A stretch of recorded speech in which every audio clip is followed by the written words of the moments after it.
This is part 2 of the conversation I had with Mr. Grant Kirkhope, a composer who has created memorable songs in games such as GoldenEye 007, Donkey Kong 64, and most importantly to me, Banjo-Kazooie. If you haven't watched the first part of this interview, it will be linked down below and at the end of the video. Let's continue with the conversation.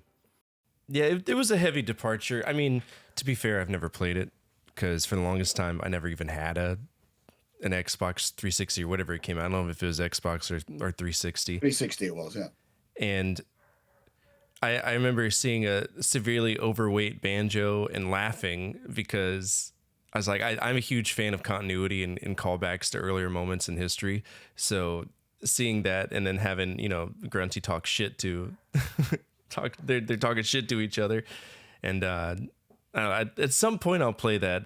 But that I agree with the notion that there were a lot of fanboys who were like, how dare you say this is a game? Because I guess they were just used to the whole platforming aspect. I think that for what it is, the physics engine in Nuts and Bolts is incredible in terms of building stuff. It really works. It really works. It's a really good fun game. Just people didn't try it for the wrong reasons.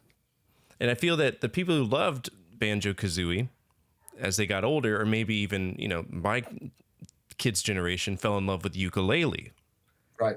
Because it was that at its core pure platformer that we all loved. I don't know if you had the same spirit of like, oh, this is interesting. Whenever because you were working with David Wise and Steve, I think it was Steve Burke. Yeah, but the whole Platonic team is like lots of the rare alumni, right? So lots of the original Banjo team, like Chris Sutherland, Steve Mayle, Stephen Hurst. They're all on the Platonic team, so it was like putting on your favorite pair of slippers, right? It was like, felt like we're just all back to where we were. It was 18 years later, but nothing had changed amongst us as friends. We were still the same people and still the same stupid jokes and the same piss taking that went on and making the Banjo original couple of games. So it was just, except we've all got wives and mortgages now. We didn't have back then, so it was just a different thing. So it was great fun to make it, it really was. And I think people forget that sometimes ukulele gets judged as a AAA game, but it's an independent game, studio game, right? Like there was most of that game was made with 10 people or less, right? People forget that to get that out the door, looking like it does and playing like it does with that amount of people is incredible. It's super difficult. So, and as expected, you were expecting a bit of backlash because the Banjo-Kazooie fans are going to go, oh, it's not like Banjo. But nothing's ever going to be like that Banjo memory when you were 5 to 10 years, 12 years old, whatever it was. Exactly. That's why Banjo 3 is a tall order, because, it's the people, and it's never going to be that memory you have when you were that age, right? It's never going to be the same. It's like me going back to say, I want to have another, I don't know, Harry Potter movie or something. It's never going to be the same as that first Harry Potter movie the first time you saw it, or you're never going to, it's never going to be the same for you because you've got a different perspective on life now.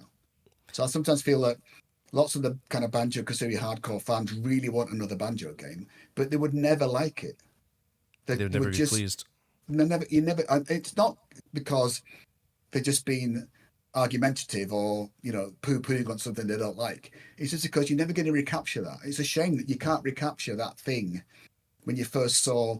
Like, I'd love to have another Batman movie, like the first Batman movie, because I loved it with Michael Keaton, but it would never be the same again. I'm never going to like it again like I did then. It's just one of those things. And so some parts of the kind of the platform on the audience went against ukulele for the wrong reasons. It still sold a lot of copies. It did really well. It sold well over 1 million copies, and so it's been very successful. And they are going to just about to release Yuka Replay, which is all retextured, redone, and used a live orchestra for the music. It's going to be pretty fantastic. And with the success of Astrobot, perhaps people are going to go, oh, platform games are fun. Astrobot blew my mind. So granted, I historically have thought that the video game awards or whatever it is just total nonsense. But I kind of got irritated when they put up a downloadable content as a choice. So whenever I saw Astrobot win, I was like, oh, yeah, that's the passive aggressive energy I need in my life. Yeah, I like that. I know Kenny, the composer, very well. He's a good friend. He's a great composer, and it was super cool to see that do so well. So perhaps people are going to go, oh, platform games are fun. You know, I think when Ukulele came out, in some respects, people have forgotten what platform games were like. Like, Mm-hmm. you do get lost. You do not know where you're supposed to be going. And people are used to getting kind of hand-led through games to know where they're supposed to go. So, like, you know, that's part of the thing of a platform game. You do get lost. You don't know where you're going and what's the next thing to do. So you can stand about going, what's going on here? I don't know what's going on, you know. I think people have forgotten about that. So maybe there'll be a resurgence of the platform games a bit because Astrobot's done so well. Who knows? Have you ever played Stray? No. So it's a cat game. I know I it know what it sounds is. stupid. I haven't played and I've seen it. That game is wonderful. It's a Well, really, really good game. I'm shocked that it didn't win. I don't know. I think putting my 10-year-old shoes back on, I think that the power, so that whole generation, the 90s, was dominated by collectathons. And we were inundated with them. We had Banjo, because Rare in particular is pretty notorious for it too. We had Diddy Kong Racing and all of its extra collectibles. We had Donkey Kong 64, which if memory recalls, it still has the Guinness World Record for most I think it collectibles. does. Yeah. Yeah. And we had Banjo Kazooie, we had Banjo 2, we had Conker's Bad Fur Day, which caught off a lot of people off guard and still remains one of the biggest cult classic games ever, released. But the worlds that these games created, the way that I see it is just so immersive and large. And as a kid, I never beat Banjo Kazooie. I beat it as an adult. But you're right. We would get lost. And I mean, prior to Nintendo 64, platformers would just run left to right, or they were extremely zoomed in. And like Turrican is a Right. run and gun, whatever platformer. I felt that the worlds that Rare created and the music that you and David and so many others created put us in those worlds. It was like a warm blanket after some of the worst, minutes of our lives. I mean, I was a kid of the 90s, but I ended up seeing the towers fall live at school in the 5th grade. Yeah, I remember And then that. a Yeah, I few saw years Live at later, Rare. I don't know if you remember, a few years later, the damn spaceship that I woke up early to watch blew up in the air. So Yeah. being able to escape to those worlds, I hope that you realize just how much you contributed to our childhoods and I so think many. sometimes I do. You know what? That's not lost on me. Like sometimes I do think that how lucky some of us are that get to contribute to some of these things that seem to stand the test of time, and to be the tiniest minuscule part of somebody's childhood, it might have put a smile on their face for 10 minutes. You know, is a really gratifying thing and super humbling. And it's like, and I realized that there's a certain kind of finite range of like 5 to 12 or 13 or whatever it is when you remember every single TV show theme tune or movie theme tune or game theme tune you've ever in those period of time, and you remember it to the day you die. Like I remember the Thunderbirds and Scooby Doo and all the crappy tunes. Well, not the crap. Thunderbirds is a fantastic tune, but I mean, I remember all the stuff from when I was a kid, and you don't forget it to the day you die. Like you remember the Scooby Doo lyrics forever, right? So I feel like so I came to understand that if I may have contributed to people remembering some daft tune from Banjo Kazooie until the day they die, right? And that is like an amazing thing to be part of. And I say it's never lost on me that. I always say, for any artist of any persuasion, a writer, a photographer, a musician, if somebody else in the world likes something that came out of your head, that's amazing. Just one person, never mind a few, So I think that is like a special thing. And I don't know. I think some things hit and some things don't. And it's I see people posting videos to me on Twitter of the kids first play of Banjo Kazooie when they're 30 years, 25, whatever year, 28 years later, whatever it is. Like that's crazy to me, and it shows that. And what I like about kids is there's no filter, right? It's just pure. I like that. I don't like it. There's no kind of it's cool wrapped up in it, right? When you get older, 13 GT, you want to play something that's cool. That's why a lot of kids older didn't like the DK rap because it wasn't cool. It wasn't supposed to be cool, but they thought it was, rap's cool and this clearly isn't a cool rap track, and it isn't. Let's face it, So, but the little kids didn't care about that. They would recite all the words to the Donkey Kong rap when they were 6, 7, or 8, whatever it was, and think it was funny, right? And that was the point of it. So I do think that kind of when kids are that little, they just it's a very pure way of looking at things. I'd like it and I don't like it, and that's it. Nothing else matters. And so that's it. To me, it's kind of, even my banjo may look a bit dated to these days, it still kind of stood the test of time because kids can still play it these days and think it's funny and laugh at it. And that's the whole point of the game, right? It's funny, it's a bit quirky, it's a bit weird, and kids should get it. And there's a little bit of split level humor. Adults still get some of the jokes that the kids don't get, you know. So I think that's a fantastic thing to be part of something like that. If that's the only thing you get remembered for the rest of your life, well, that's fantastic. And so for Donkey Kong 64, I remember I talked about, I think it's the leitmotifs or just motifs, because I don't know how to pronounce the first 4 letters of that word. I think, how do you say it? Is it lit? It's light. It's light. Light. It sounds there like, it is. Yeah, light. Yeah. So I mentioned that as we're transitioning to the worlds in Banjo-Kazooie, we hear the leitmotif of Grunty's Lair. And in some ways, I think you did it again for Donkey Kong 64. Or at least for, I don't remember if it was when you go in the barrel and you change characters. Well, I know that theme has changed between all the different Kongs. I love Donkey Kong 64's soundtrack. That was great. Yeah, like it was a bit of a hard time for me at Rare, that was, because I was doing Perfect Dark and he says TK64 and Banjo-Tooie at the same time, because Graham Norgate chose to quit and go to form Free Radical with some other guys from the GoldenEye team. And so it left the games he was doing to be spread out amongst the rest of the composers. So Robin got given Jet Force Gemini, and I got given Perfect Dark when he left.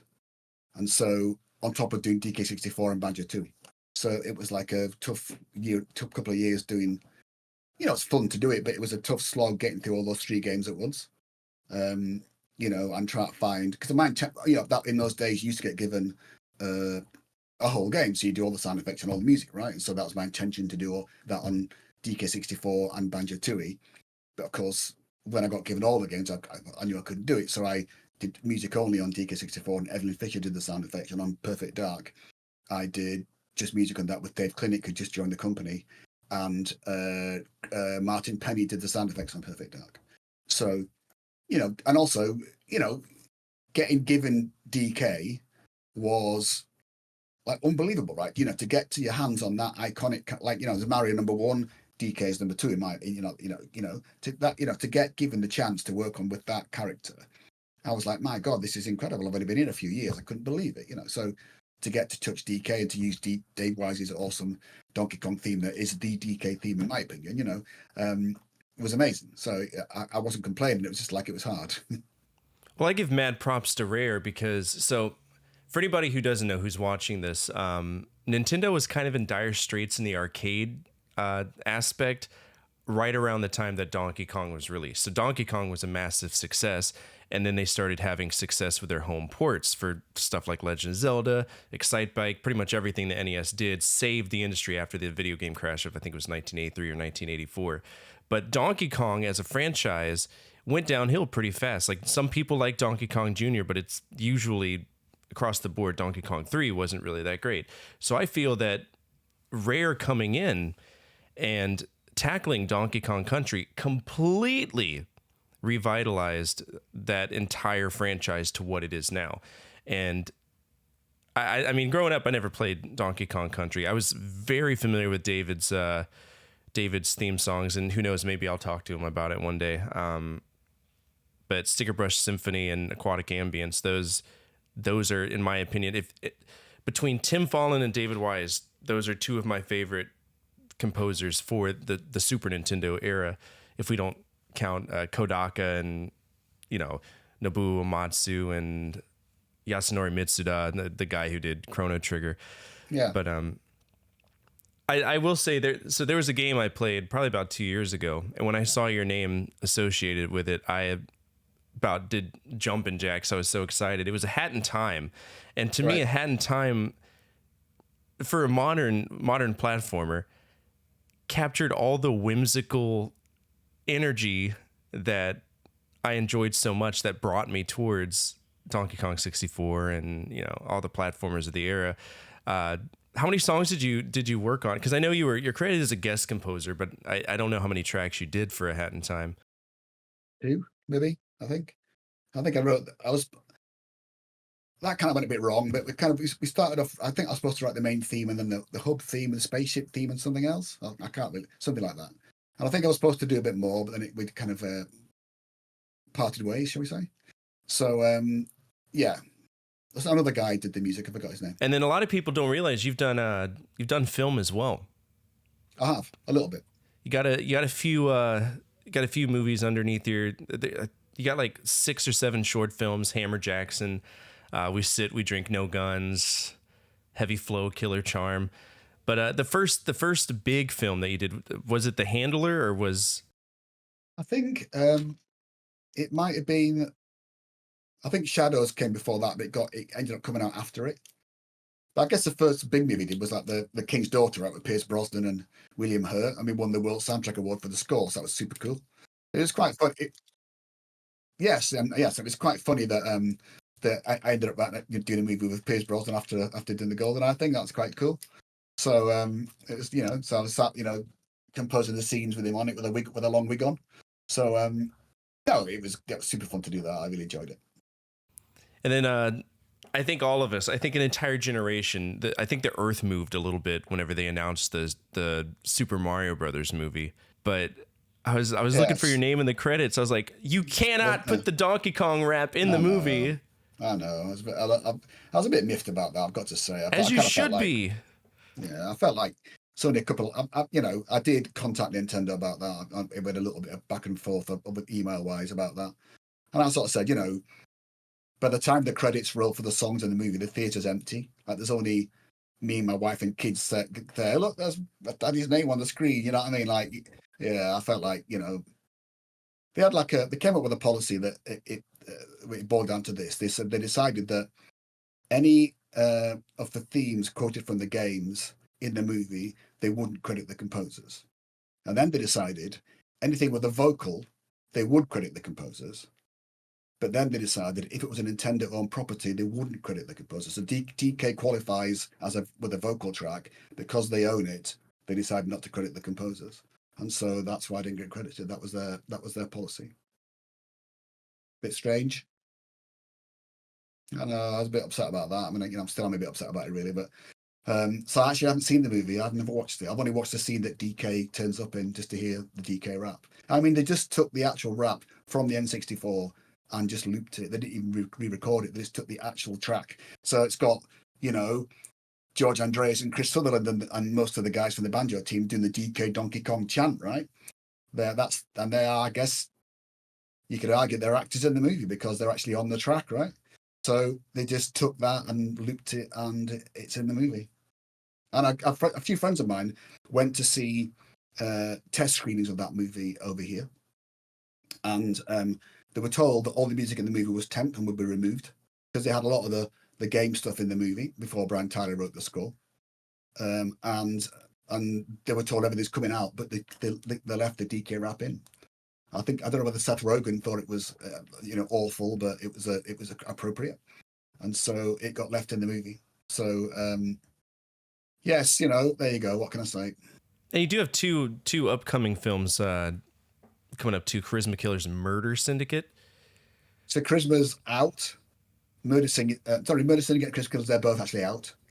Okay. And I'm just about to start work on the next one, which is Sensor Addiction. Oh wow.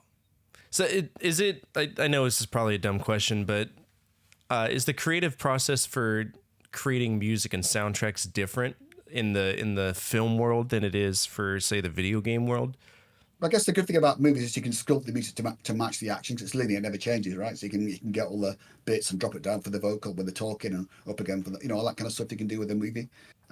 So games, because of it being interactive, by nature it's less predictable. So you have to try and get around that with some kind of degree of interactivity, like Banjo-Kazooie had the channel fade, like Ukulele's got the channel fade, or combat pieces or whatever you have to do, or different layers of music that come in and come out as stuff changes. So there's all that thinking to do about it. It's much more technical compared to just writing a movie score. So it's different but similar. And then finally, as we kind of wrap up the moment that we've spent together, which I am eternally grateful for. You've been an absolutely great person to talk to, and I'm kind of heart beating because this is I've done a few of these, and there's not many times I get excited to talk to somebody That's very kind. If you could give any advice to anyone who wishes to act on their interest in creating music and to put themselves out there professionally, what would be your advice? Well, it depends. If you want to just write music and write a pop song or a symphony or whatever you want to do, you can do whatever you like. You can get on with it. You can make it out of farts if you like. That's up to you. Like it's completely your thing, right? I wouldn't be surprised if that became a chart topper nowadays. We got brain rot music. Yeah, there you go. But if you're going to be like me, who's a media composer who gets hired by people to write music for somebody else, then you need to write music that that person likes, or they're just going to fire you. So, sometimes younger composers say, I'm the composer, I know what I'm talking about. The director, creative director, producer just haven't got a clue about music, and they just can't hear how great this piece of music is. Like, that's not going to get you anywhere, because they're just going to go, I don't care how great you think the melody is or how great the chord sequence is, I don't like it. And if you don't want to write it again, we're going to fire you and find somebody else that does. So that's that thing you have to remember when you're hiring yourself out as a work for hire composer. Just no different to the gardener, the man that does collects the garbage, mechanic, whatever it is. If you're getting paid by somebody else, you need to do what they want. So get used to doing that. Get used to going, yes, I will do it again, even though you're pissed off about it. Just do it again. Change it, right? And obviously, in the first place, do your best to endeavor to find out what they're looking for. Sometimes people who aren't musical find it difficult to put into words what they want to hear, and that's understandable, because music's a very difficult thing to understand. And it's easy to say, I like that track, but say, why do you like it? Or what would you see for this piece, this action sequence? It's hard to put into words, right? So I always say, shoot me a couple of MP3s or a movie scene that you think's in the right direction, and then I'll get I'll understand what they're looking for and hopefully get in that direction. So, to get it started off. I guess the hardest people to work for is someone that goes, what, I don't know what I want, but I know it when I hear it. And that's a bit like, oh, you could be here for the next 100 years writing this, So I think that, get used to being a good communicator and not being a quiet introvert. People don't like that. They don't want to deal with people. They don't want to deal with anybody who's difficult to deal with. Be easy to deal with.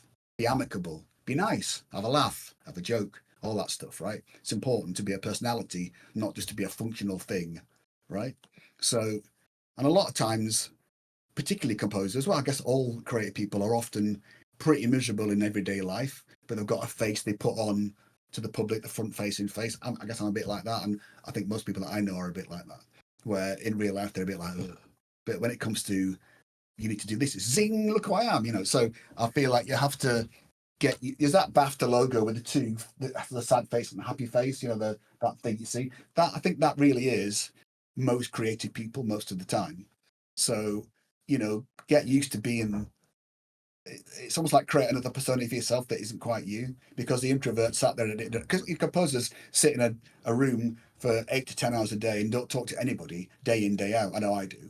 And so you get used to not talking to anybody. You don't want to talk to anybody, right? So make yourself do it. It's important. So I think those are things that I think it's important for young composers to remember. If you're going to be in a band or whatever, do whatever you like. That's up to you, right? Great. But when you hire yourself out to somebody else, it's a whole different ball game, right? You have to get used to doing things perhaps you don't want to do, and think you've written something that's fantastic that they just don't like, and you just got to do another one that you think's not as good, but they think it's great. So No, what do you do? That's awesome. That's an awesome insight. I guess I would also add, be open to feedback based on what you said. Just be open to feedback and be ready to address that feedback. I don't think any composer likes getting feedback. I don't think any of us like getting feedback. No. And especially when it's like what.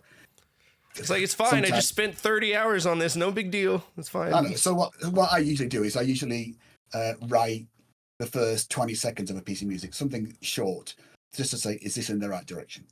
Then it saves you writing a whole 5-minute piece where they go, oh, I don't like it. And you waited all that time. And so most people are quite happy to work that way because they want to get in early and see what you're doing. So, write a little bit and say, this is right or wrong. If they say no, you can start again. It's not too hard, right? So that's the way I like to do it. But, when you're on version 25, it gets a little bit, you start to think to yourself, what do they want here? And sometimes the thing they ask for isn't what they want. They'll say, we definitely want this, And when you do it, oh no, we don't like that. And it's like, well, that's what you asked me to do, and so I did it, and now it isn't what you want, So it's a real, it can be very disheartening and very soul destroying. And you have to, and even though I say you got to get used to shaking it off, I don't shake it off very well. Like when I don't get, there's lots and lots of game jobs or movie jobs that I go for that I don't get.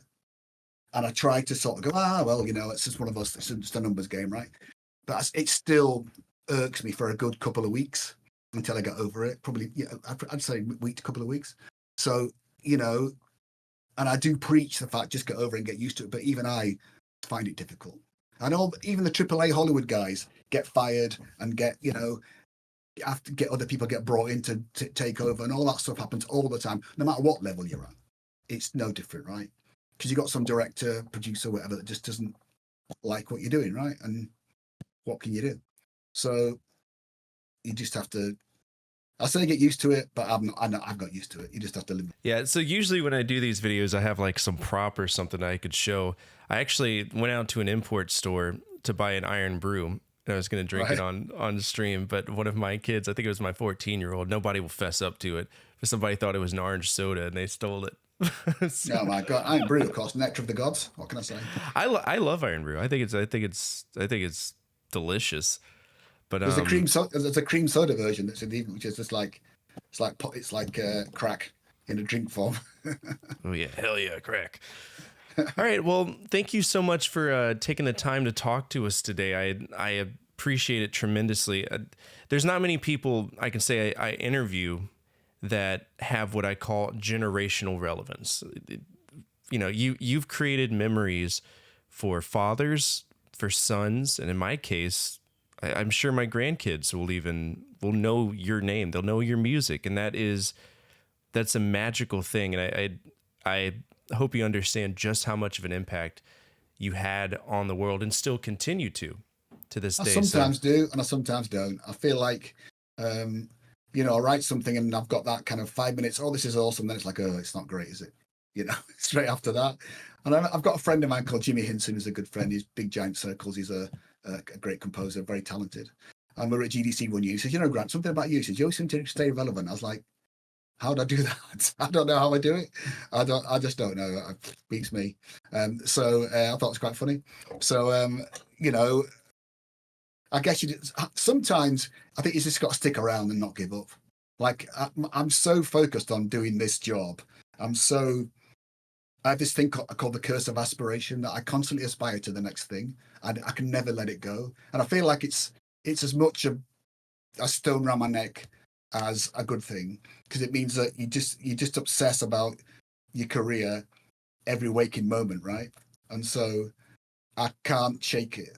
And I really wish that I could sometimes, but I can't. And so I just completely cannot give up.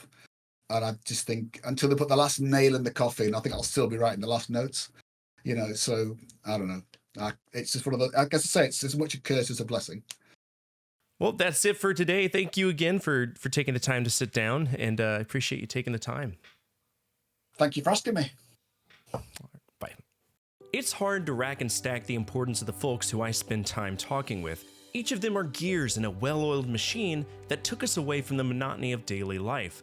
But I would be hard-pressed to find someone who I was so excited to sit down and talk to. Mr. Kirkhope is a consummate professional, a master of his craft, and to be able to sit down and talk to him for even 30 minutes, much less an hour, it's a memory I'll never forget.